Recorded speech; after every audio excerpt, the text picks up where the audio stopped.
siang pendengar, jumpa kembali dalam program Bingkai Edukasi. Bersama saya, Akbar, this is Bingkai Edukasi. Kali ini akan membahas mengenai merdeka dalam belajar. Selamat mengikuti. This is Bingkai Edukasi. Merdeka Belajar ini merupakan permulaan dari gagasan yang akan diluncurkan untuk memperbaiki sistem pendidikan nasional yang terkesan monoton sehingga menjadi salah satu program inisiatif Nadiem Makarim. Berikut 4 program Merdeka Belajar yang disampaikan oleh Nadiem Makarim selaku Menteri Pendidikan dan Kebudayaan Republik Indonesia. Ada 4 inisiatif Merdeka Belajar. Yang satu, topik pertama adalah mengenai USBN. Yang kedua adalah mengenai UN. Yang ketiga adalah mengenai RPP, Rencana Pelaksana Pembelajaran. Dan yang terakhir adalah mengenai zonasi. Kabid Pembinaan SMK Dinas Pendidikan Provinsi Jawa Tengah, Hari Mulyanto, menyatakan untuk kebijakan mengenai penyelarasan kurikulum dan kebijakan SMK di Jawa Tengah mengenai Indonesia Maju, berikut penuturan dari Hari Mulyanto selaku Kabid Pembinaan SMK Dinas Provinsi Jawa Tengah. Mengenai pembangunan SDM melalui 2 hal. Satu, kesehatan. Yang kedua adalah pendidikan. Pendidikan berkualitas dan pendidikan vokasi. Pemerintah akan mulai memperbarui kurikulum KTSP menjadi kurikulum EKTSP. Tujuan pengembangan KTSP memuat tentang segala hal yang hendak dicapai oleh satuan pendidikan yang bersangkut dengan dikembangkannya kurikulum pada satuan pendidikan tersebut. This is Bingkai Edukasi. Berhubungan dengan EKTSP, SMK Negeri 1 Semarang menyelenggarakan acara IHT yang dilaksanakan di ruang perpustakaan SMK Negeri 1 Semarang dalam rangka pembahasan pengembangan EKTSP. Acara ini diselenggarakan pada hari Sabtu agar tidak mengganggu program KBM. Berikut penuturan dari Bapak Eko selaku Ketua Pelaksana IHT di SMK Negeri 1 Semarang. Bapak Ibu Guru memang kami desain dan kami siapkan tidak mengganggu pada jam tatap muka di pembelajaran itu, sehingga kami mengambil hari Sabtu dan Minggu. Mengenai pelaksanaan IHT ini, mari kita simak beberapa kesan yang didapatkan oleh beberapa guru dalam mengikuti acara ini. Acara ini sangat baik sekali untuk guru. Di sini kita mengimplementasikan kemampuan guru untuk mengajar siswa-siswanya. Menurut saya, kegiatan ini bisa memotivasi saya sebagai guru untuk meningkatkan kinerja pembelajaran, terutama pendidikan karakter. Demikian Bingkai Edukasi kali ini. Tim yang bertugas, Kurnia Ruasyah selaku penulis naskah, Karim Musafi sebagai editor, dan saya sendiri, Akbar Bagus Prasongko, mengucapkan terima kasih dan salam cinta. This is Bingkai Edukasi. Cie, tas baru. Unik, cakep, pasti mahal. Murah kok, tapi nggak murahan kan? Iya, beli di mana?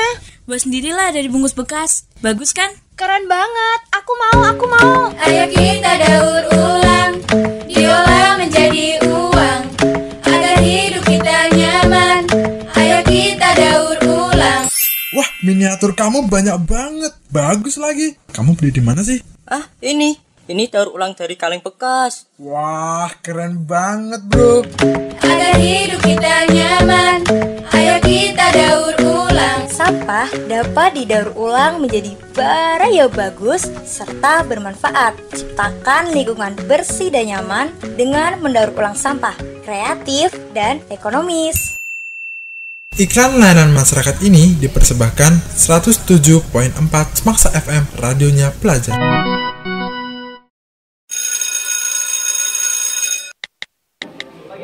Norak banget postingan secentil. Wah, captionnya parah nih. Komentarin ah. Loh Lan, kamu gak ke kantin? Ini kan udah waktunya istirahat. Gak males. Kamu lagi ngapain sih? Kok pegang HP sambil marah kesel gitu? Nih, coba lihat captionnya si centil. Katanya cantik gak perlu menor. Padahal dia kalau pakai make up tebel banget. Jadi ya aku komentarin aja biar tahu rasa. Jangan gitu dong.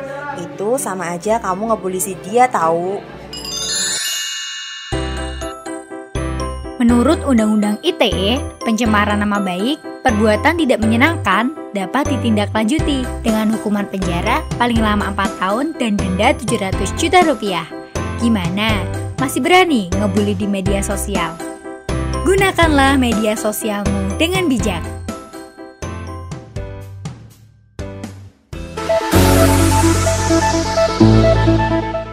update bukan kudet. Kepoin yuk. 107.4 FM radionya pelajar. Assalamualaikum warahmatullahi wabarakatuh. Selamat sore sobat pelajar. Ketemu lagi bareng aku Intan dan Sita. Pastinya dong, hanya di acara Aku Update Bukan Kudet. Sita dan Intan akan nemenin sobat pelajar sampai di ujung acara nanti ya. Pastinya kamu penasaran kan apa aja yang kita akan bahas hari ini? Nah, kalau kamu penasaran, makanya kamu jangan pindah-pindah channel ya. Tetap stay tune aja di 107.4 FM radionya pelajar. Lihat tuh, si Cupu baru datang. Cupu, sini. Ada apa lagi sih? Hai gendut, udah jelek, culun, ngapain ke sekolah? Mau ikutan nyapu atau ngepel sekolah kita? Kamu kenapa sih selalu ngatain aku kayak gitu terus? Ih, suka-suka kita dong. Kamu jahat. Hahaha, dasar Cupu. Lari deh dia. Lucu.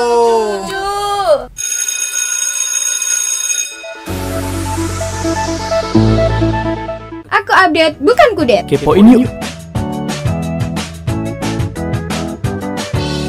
Oke, di episode kali ini kita akan membahas seputar bullying ya Tan ya. Apa sih itu bullying, Sid?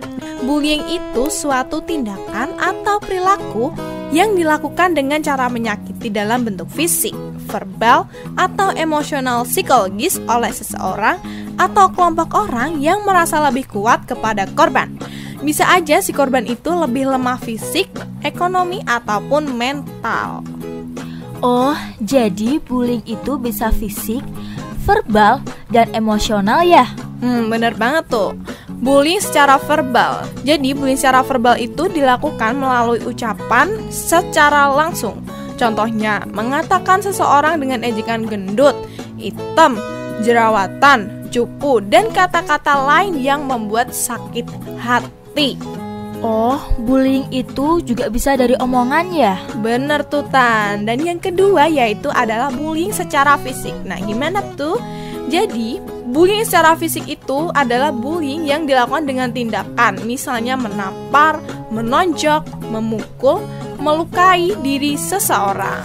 Aduh, ngeri banget deh. Sakit dong kalau kayak gitu. Ya dong Tan ya. Dan jenis bullying yang lain yaitu bully secara relasional, yaitu mempengaruhi orang lain untuk ikut membuli seseorang. Ada lagi nih bullying elektronik, yaitu pembulian melalui media sosial. Nah ini nih yang lagi marak-maraknya di anak muda Indonesia nih. Tuh.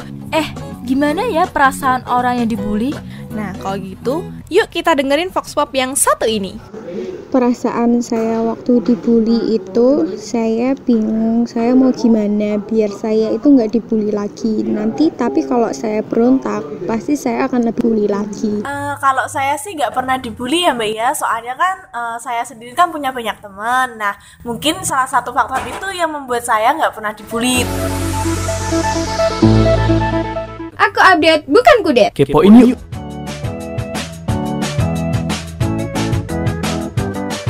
Aku mau nanya deh ke kamu. Tanya apa nih Tan? Kira-kira kenapa sih orang itu bisa dibully? Oh, jadi gini nih Tan. Seseorang itu bisa dibully karena macam-macam alasan sih Tan. Bisa jadi dibully karena masalah ekonomi, atau dibully karena ada kelemahan fisik atau difabel. Dan sebaliknya nih, orang dibully karena kelebihan, seperti kelebihan berat badan, tinggi badan, dan yang lain-lain. Kelemahan fisik bisa dibully, tapi kelebihan fisik juga bisa dibully. Gimana sih, Sid? Ada lagi nih Tan, orang dibully karena prestasi. Misalnya, seseorang yang kutu buku. Dan hal lain, orang dibully karena tidak percaya diri, pendiam. Orang yang menutup diri pun juga berpotensi buat dibully. Contohnya kayak orang introvert gitu ya, yang nggak mau gabung, apa-apa diem gitu. Jadi kayak itu dia nggak bebas untuk mengekspresikan segala ekspresinya. Jadi dia tuh kayak rentan buat dibully gitu ya. Jadi gitu. Setiap orang kan gak suka dibully ya Nisit. Nah, kalau sudah terlanjur dibully, bagaimana kita dapat tegar dan survive ya? Ada saran gak sih buat teman-teman sobat pelajar di rumah? Nah ada dong, denger ini saran dari motivator kondang Mary Riana. Tips buat orang yang sering dibully supaya tetap tegar, dan survive. Ada 2 hal yang menurut saya harus kamu lakukan ketika kamu dibully. Jadi yang pertama itu adalah hindari. Seringkali banyak orang membiarkan dirinya berada di tengah orang-orang yang memang suka membuli, yang memang suka memberikan pengaruh-pengaruh negatif. Kamu memiliki pilihan untuk menghindari orang tersebut. Jadi yang pertama, sebisa mungkin ya jangan deh deket-deket sama orang yang memang negatif, jangan deket-deket sama orang yang memang cenderung untuk membuli kamu. Kalau kamu tidak bisa hindari, yang kedua adalah ya harus diabaikan. Kamu nggak mungkin bisa mengendalikan apa yang orang lain perbuat kepada kamu, tapi kamu bisa mengendalikan respon apa yang ingin kamu buat terhadap keadaan tersebut. Jadi abaikan saja. Yakin bahwa kamu bukanlah apa yang dikatakan orang tersebut.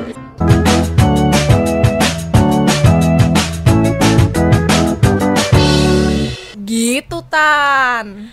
Aduh, gak kerasa ya udah waktunya kita pamit. Eits, tapi aku punya lagu keren nih buat sobat pelajar.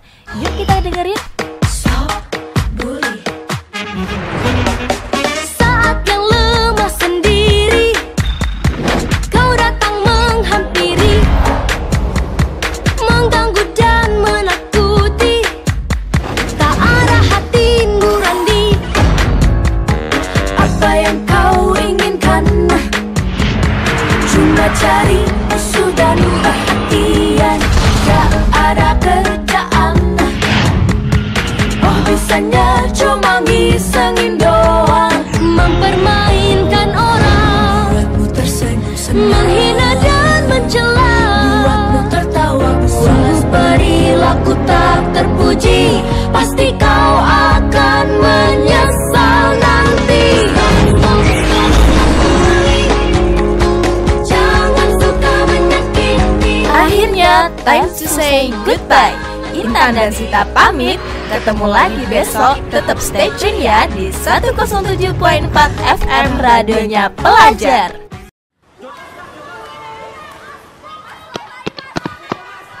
Mas, ada apaan sih? Ada yang berantem mas di ujung jalan sana.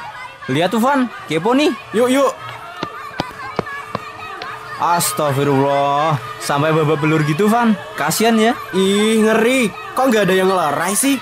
Malah pada asing ngefoto sama ngevideo gitu. Nah, biarin lah.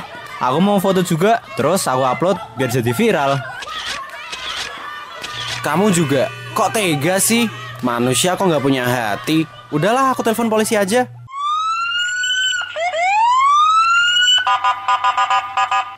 Empati, simpati mulai memudar di masyarakat Indonesia. Saat ini, orang lebih mementingkan ketenaran dibandingkan kepedulian. Turun tangan atau angkat tangan adalah hak kalian untuk memilih. So, mana yang akan kalian pilih? Empati atau tak peduli?